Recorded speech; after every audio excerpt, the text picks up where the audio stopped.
on 92.3 Nigeria Info.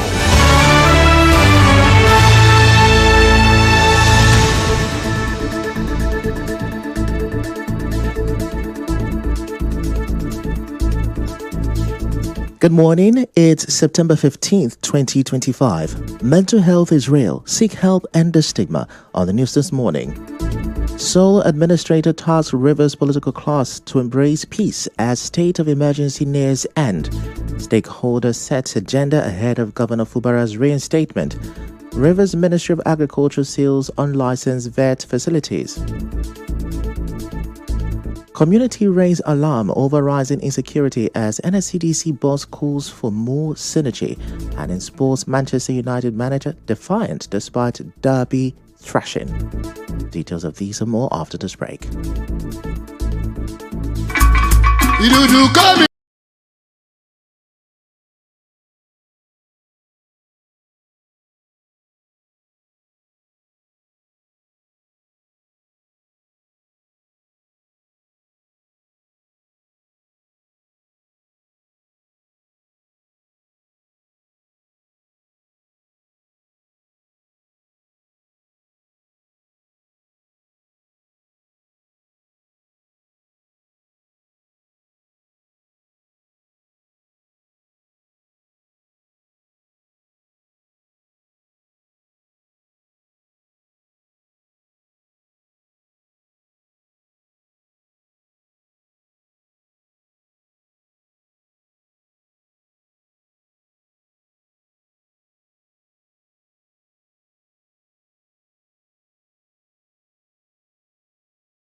River State retired Vice Admiral Ibokete Iba says his administration has deliberately sowed seeds of love and peace, which required the collective support of all Rivers people to grow.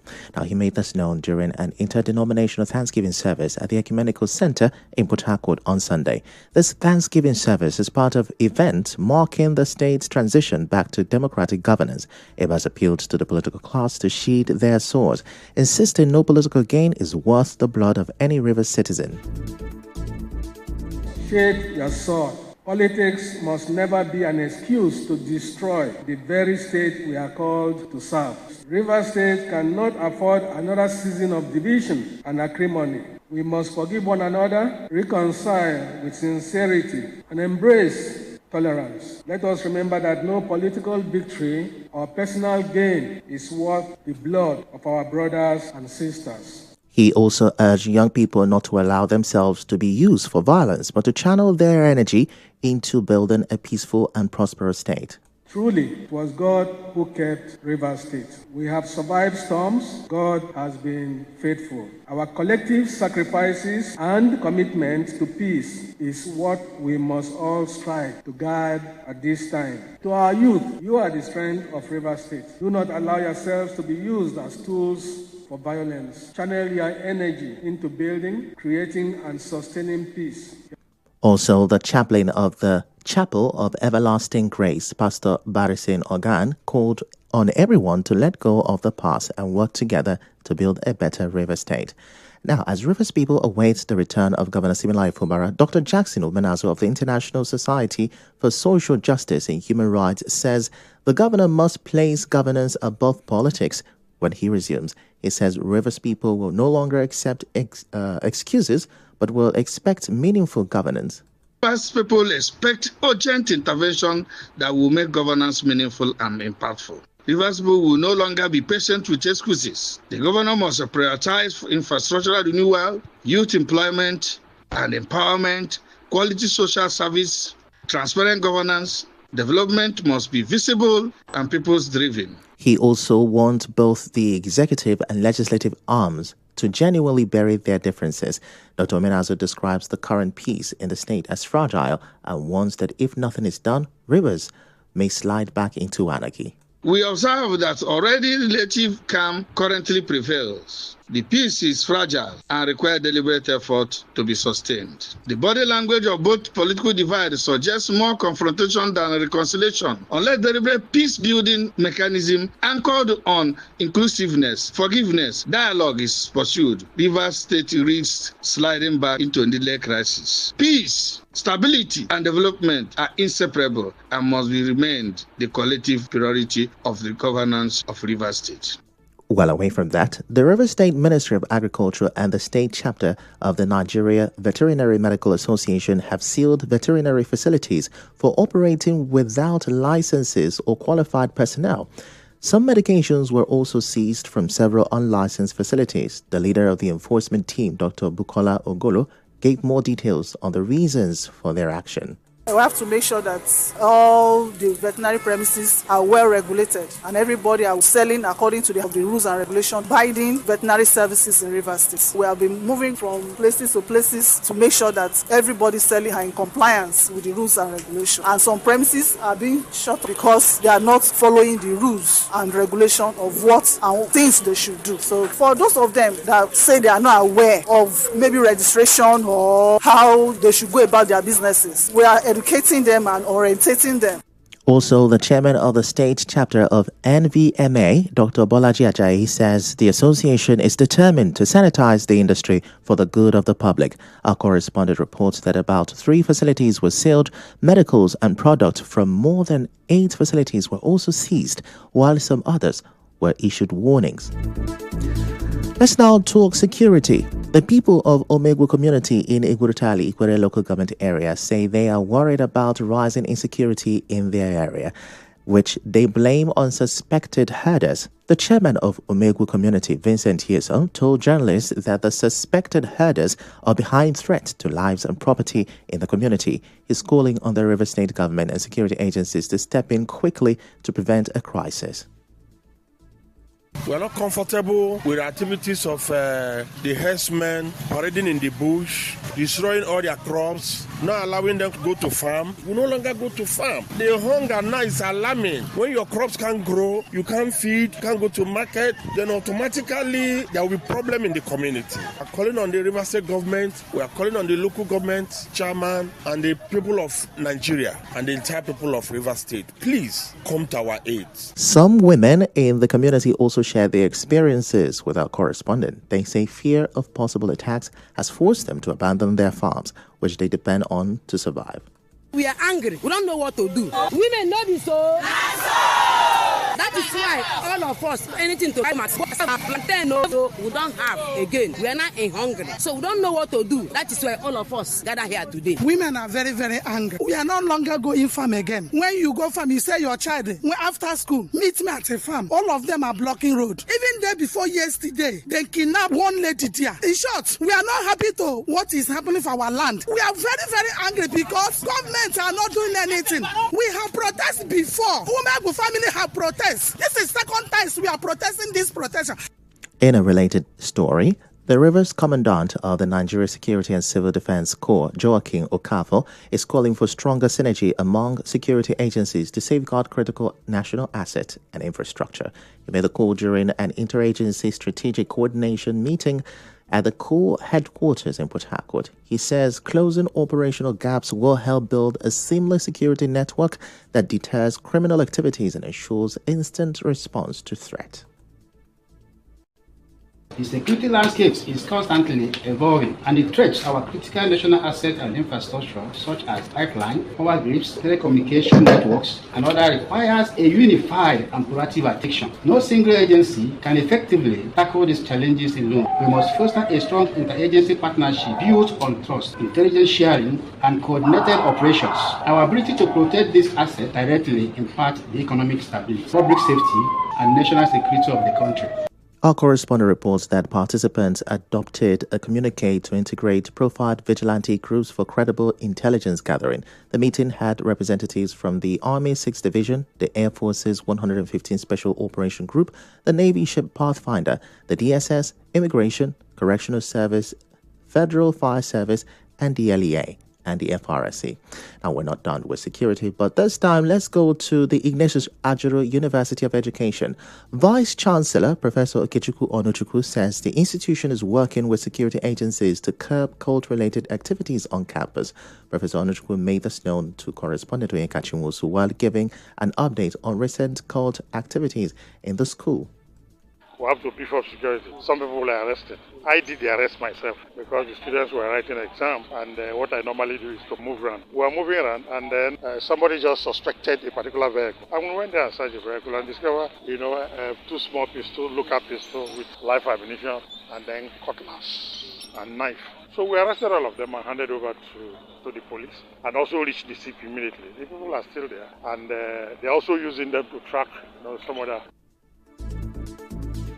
Now, he says some suspected cultists arrested are being interrogated to identify the members. The Vice-Chancellor also dismissed report of a shootout during Student Union Week. He warned students to shun cultism and concentrate on their studies.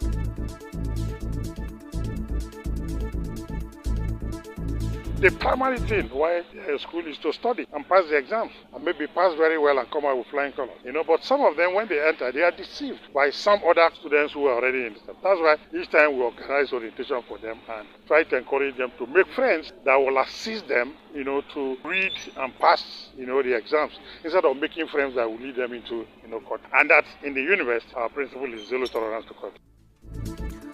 Away from security, but still with education matters. The Director General of the National Office for Technology Acquisition and Promotion, NOTAP, Dr. Obiageli Amadiobi, has charged students of the University of Port Harcourt to carry out research that will benefit industries within and outside Nigeria. Dr. Amadiobi made the appeal at the commissioning of the NOTAP/PZ 9th Upgraded Chemical Engineering Laboratory at Uniport, where she represented the Minister of Innovation, Science and Technology, Uche Nnaji.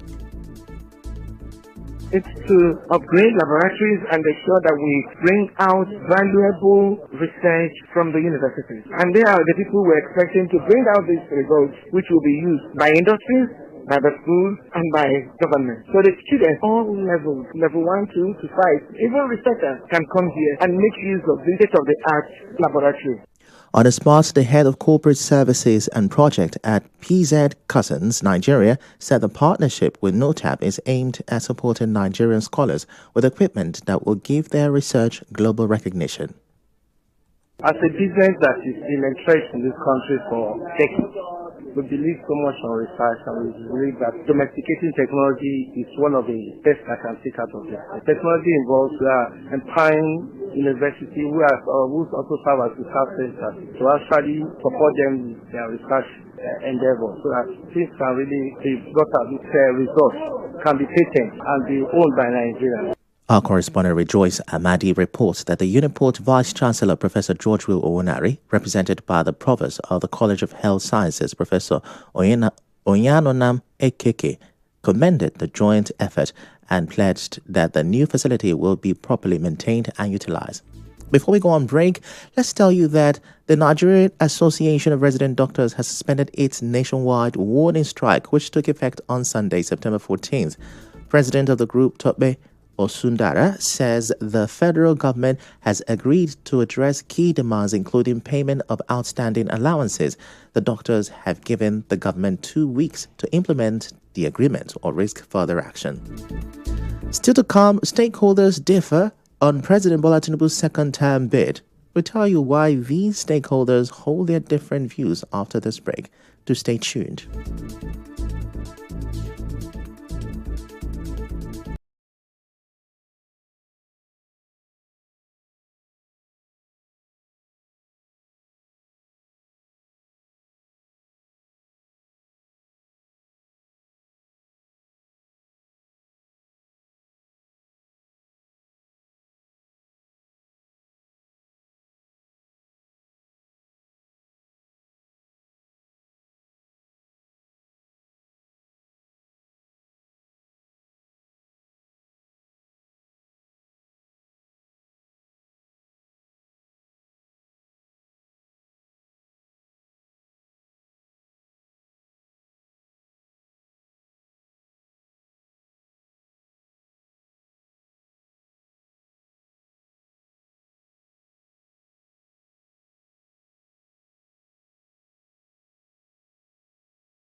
You're welcome back.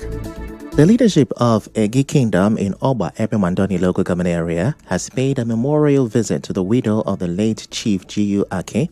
The visit, led by the chairman of the Board of Trustees of the Egi People's Assembly, Oris Muonyili, was organized in collaboration with the Oris Shepherd Empowerment Foundation. During the visit, Ms. Muonyili announced plans to host the first Chief G.U. Ake Memorial Lecture with the theme People, Economy and Politics of River State yesterday, today and tomorrow. He described the late sage as a father to all, praised his widow for sustaining his legacies after 9 years of widowhood, and assured her of Egi people's support. Who else would we have honored in Egi today, living or dead? Our late mentor created the path that we all are following today. Egi deemed it necessary to come and honor him, and also to honor this virtuous woman because she stood strongly at times of challenges. Also speaking, the President General of the Egi People's Assembly, Dr. Ifechukwu Orikoha, represented by Secretary General Vincent Ake, praised the late Chief Ake as a leader who carried the political weight of Egi, Onelka, and the River State. The respondent on behalf of the family, Christiana Nne Ake, widow of the late patriarch, and Nnukwu Kegi, thanked the Assembly and the Foundation for the honor and urged them to continue promoting Egi unity.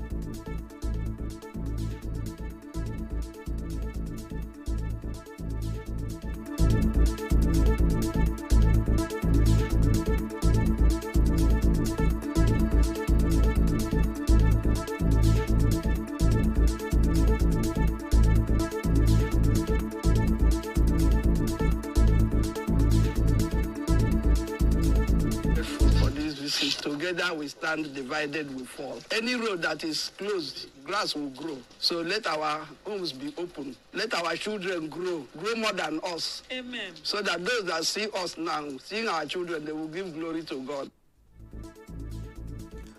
Our correspondent reports that Mr. Muonyili, on behalf of the Egi people, presented an award of excellence to Mrs. Ake for her contribution to the development of the kingdom, as well as a posthumous award to the late Chief God Power, Umejuru Ake.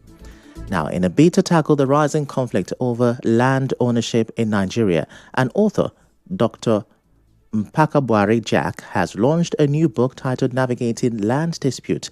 The book, unveiled over the weekend, highlights common challenges faced by land buyers, including cases where multiple families claim the same property. Dr. Jack told newsmen that such disputes often escalate into violence and loss of lives. He advised prospective buyers to always verify land documents at the Ministry of Lands before making payments, and called on the government to involve native landowners in acquisition processes. People sell land to different persons at different times, unknown to them. Others buy land that is meant for pipeline, oil and gas infrastructure. So they don't even understand the dangers involved. But by the time the book is read, you see some other suggestions have also offered. Then with the government too, I will encourage the government to consider the native owners. The governor signs the CFO, that's all. But the land first is an heritage for forefathers. So suddenly you're letting go because the land that says the government is the owner. It's a problem. They should look at the native landlords again, then see how they can carry them along adequately. One of the book's reviewer, Professor Kiale Inyayana, said researchers and policymakers will find it useful as it explores the changing nature of land rights, access and ownership in Nigeria. Also speaking at the launch, where the chairman of the organizing committee, Tamunotoye Biambo, along with Renaissance Africa Energy executives, Pankis Has and Igoweli. In Nigeria as a whole, the issues around even acquiring land, getting even certificate of occupancy, especially coming from the time the Europeans, colonial masters came in and changed our traditional systems till now. There's quite a lot the book will help you to do to understand how to navigate away from getting into such problems. Jack is a thoroughbred professional. He has significant oil and gas industry experience in managing right-of-way encroachment, right-of-way management, and he's been able to write this book out of his wealth of experience to help us be able to proactively manage these land disputes. Even for businesses like our own, land has become a real source of distraction. So the time you should spend in promoting your activity, production, so that it can create more jobs, you spend lots of that time and effort managing conflicts around land. Hopefully this book will give us a master key. And And now the president of the National Youth Council of Nigeria, Sukubo Sarai Ifechukwu, says if re-elected, he will use digital innovations to strengthen youth leadership, drive sustainable development, and create empowerment opportunities that reflect the realities facing young Nigerians today. Mr. Sukubo is seeking another 4-year term as the NYCN National Elective Congress, scheduled to be held from September 19 to 21st, 2025 in Jalingo, Taraba State. Speaking in Ibadan during a meeting with Southwest delegates and stakeholders, he said his first term has allowed him to build strong relationships and a broad coalition of support that cuts across ethnic, religious, and regional divides. I'm here to submit myself to our Southwest leaders. All support humans can use to support someone in contest. I need all. Both your prayers, both your delegates, both your connection, both your finance. And for us to work together to ensure, as a Southerner, in return, as what people want to stand. Let's see ourselves as brothers. Let's see ourselves as one nation.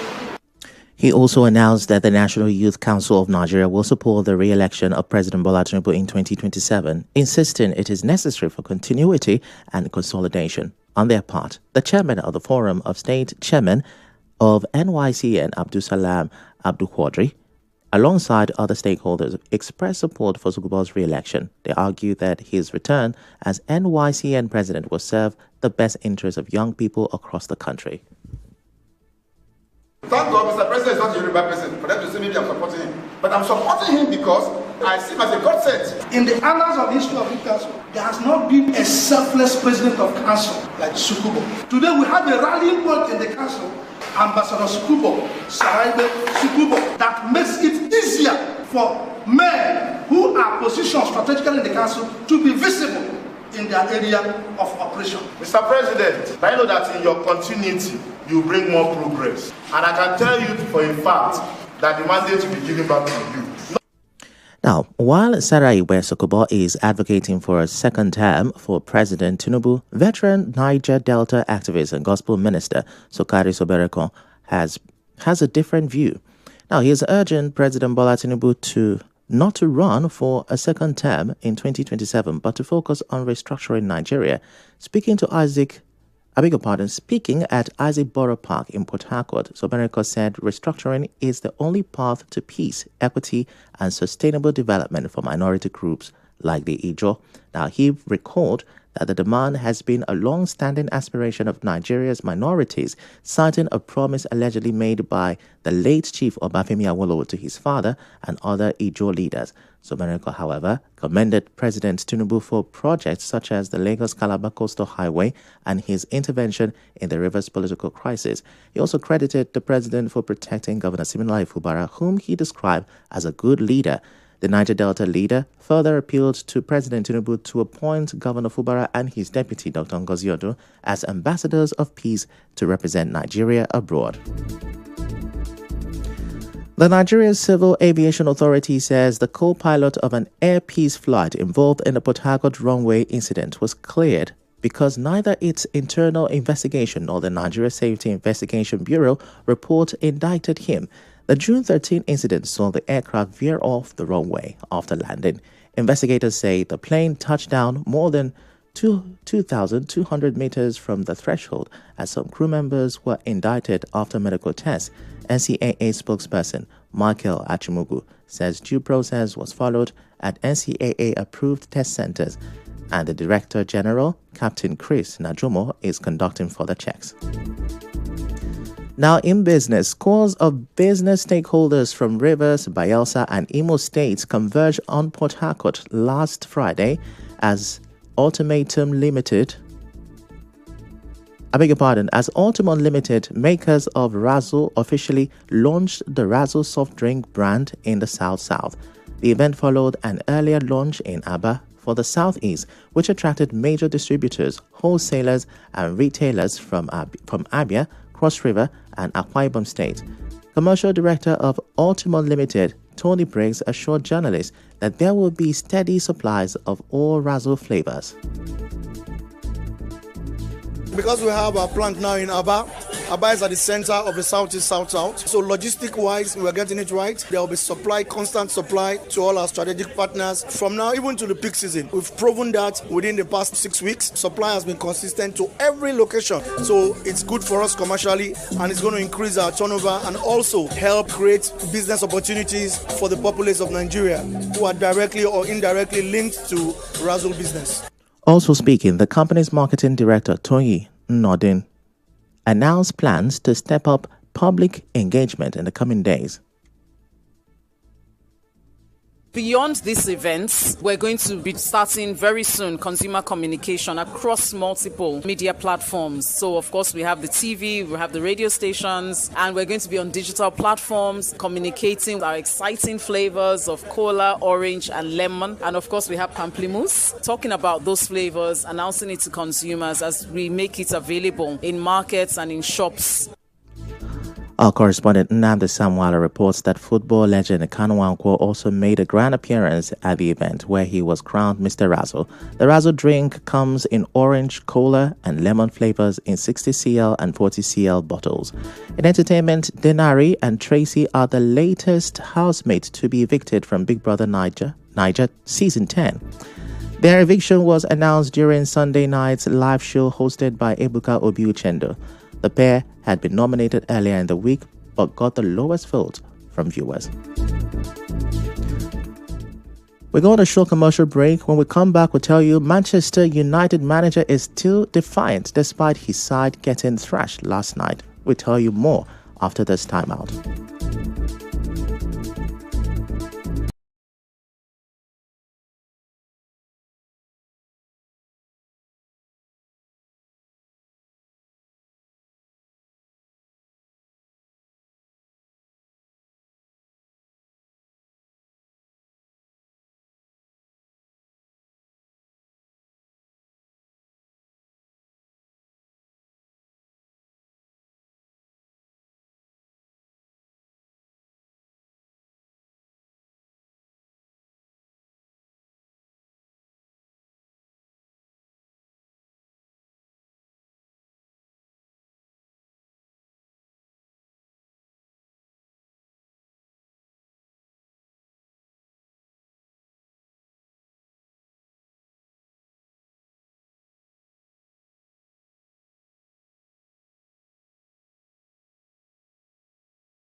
Three Palestinians across the Gaza Strip and destroy 16 buildings in Gaza City, including 3 residential towers, as they push to take control of the northern urban center and force people out. And now we move straight to sports. Manchester United head coach Ruben Amorim is standing firm on his 3-4-3 system, insisting he won't abandon it despite criticism. Amorim says if the club wants a different style, then they will need a different manager. United's 3-0 loss to Manchester City leaves them with just 4 points from 4 games, their worst league start since the 1992-1993 season under Sir Alex Ferguson. The Sports Gang will be here after the business news at 7 a.m. to bring you more sports stories on Sports Drive. That's the news, but here are the headlines once again before we go. You heard the sole administrator, retired Vice Admiral Ibokete Ibas, telling Rivers' political class to embrace peace as state of emergency nears end. We also brought you a report from a stakeholder setting the agenda ahead of Governor Fubara's reinstatement. Plus, we told you how residents in Omegu community have raised alarm over rising insecurity. The news was edited by Ufoma Ebamono. To reach the news team, send an SMS or WhatsApp to 0808-721-7215. I'm Ifechukwu Muonyili. Many thanks for listening.